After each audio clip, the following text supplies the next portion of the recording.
Estadão compara Xandão com Beria, o juiz executor de Stalin.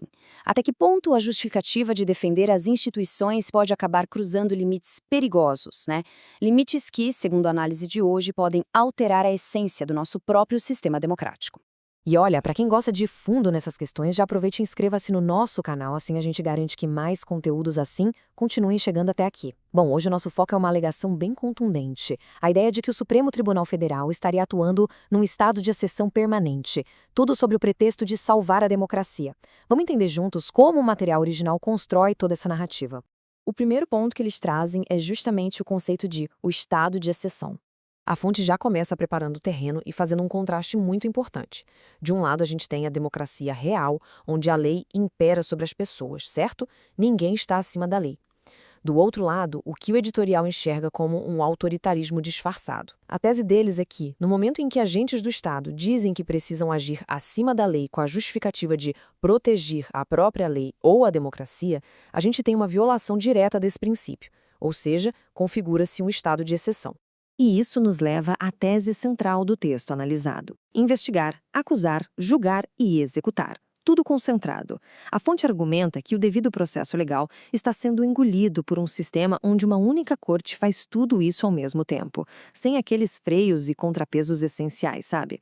É uma fusão bem perigosa de poderes que, na teoria, deveriam estar separados. Vamos avançar um pouco e dar uma olhada no caso Silas Malafaia. O comentarista usa esse caso específico como um grande exemplo prático. Silas Malafaia virou réu no STF por usar insultos genéricos, chamando generais de frouxos, covardes, omissos. Só que, juridicamente falando, a fonte aponta que um crime contra a honra subjetiva exige um alvo direto e específico. Como não teve uma pessoa em particular sendo atacada, a análise questiona muito a tipificação desse crime de injúria. E tem mais, tá? O editorial diz que esse caso ignora totalmente os protocolos legais padrão. O réu não tem foro privilegiado. Então, pela lógica, o processo deveria correr naturalmente lá na primeira instância. Mas o caso foi puxado para o STF. Por quê? A fonte argumenta que isso é feito para evitar que juízes de instâncias inferiores simplesmente rejeitem a denúncia por falta de base técnica. Eles chamam esse episódio de uma verdadeira biópsia de um estado policial que muda as regras de jurisdição só para punir críticos específicos. Mas para entender a raiz disso tudo, a gente precisa voltar um pouco no tempo e olhar para a origem do inquérito. A explicação volta lá para 2019. E a alegação é forte. O chamado inquérito das fake news não teria nascido para proteger a sociedade de desinformação, mas sim para blindar a própria corte de reportagens incômodas. A cronologia cita a censura daquela matéria da revista Cruzoé sobre o ministro Dias Toffoli. E um detalhe que a fonte faz questão de enfatizar é que o ministro Alexandre de Moraes foi escolhido como relator por designação direta, ou seja, pularam o sorteio, que é o princípio básico do juiz natural. A partir daí, a fonte lista uma série de eventos para tentar provar um padrão. Temos episódios onde cidadãos comuns, sem foro privilegiado, são julgados pela mais alta corte do país. Tem o caso da confusão no aeroporto de Roma, que rendeu investigações e transações penais pesadas, e até ações de busca e apreensão contra um blogueiro só por ele ter noticiado o uso de carros oficiais por familiares de um ministro. Para o editorial, o recado é claro: manifestações políticas que incomodam passaram a ser tratadas como violações gravíssimas contra o Estado.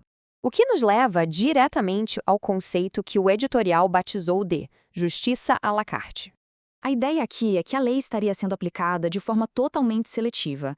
A análise coloca lado a lado dois cenários para mostrar o que chamam de duplo padrão. De um lado, aponta-se que Flávio Bolsonaro vira alvo de inquérito por fazer postagens ligando adversários a crimes. Do outro, nota-se que Flávio Dino usa termos bem pesados como serial killer e associa um ex-presidente ao nazismo, mas sem sofrer nenhuma consequência legal semelhante. A lógica, segundo o texto, é que o sistema decide punir ou garantir direitos com base puramente em quem é o réu. Olha só esses exemplos. Gustavo Gayer vira réu por uma atitude, mas quando José Neto faz a mesma coisa, a denúncia é rejeitada. O governador Romeu Zema compartilha um vídeo de humor com fantoches e acaba tragado para o inquérito. A conclusão da fonte é de que a régua não é mais a transgressão da lei em si, mas sim quem a pessoa está desagradando. Para amarrar todos esses pontos, a análise retoma aquele paralelo histórico provocativo do começo, o destino de Beria. Mostre-me o homem e eu lhe direi o crime. Essa frase, famosa, atribuída a Lavrentiy Beria, que era o executor do regime de Stalin, é o fio condutor da crítica de hoje. O material original traça uma linha direta, argumentando que um inquérito permanente funciona exatamente assim. O sistema primeiro escolhe o alvo e só depois procura, ou até adapta, uma acusação para conseguir justificar a punição daquela pessoa. E a ironia trágica da história que a fonte faz questão de destacar é o próprio fim de Beria.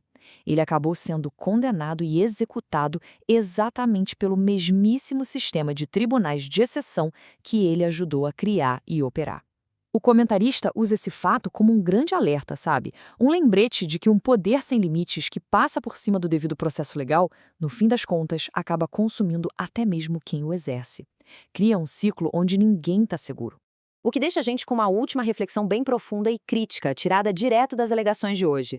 Se um sistema decide ignorar o Estado de Direito alegando a necessidade imperiosa de salvar a democracia, afinal de contas, quem é que protege os cidadãos dos abusos desse próprio sistema? É uma provocação sobre os limites do poder e a fragilidade das nossas garantias que, com toda certeza, faz a gente querer ficar muito atento aos próximos capítulos dessa história.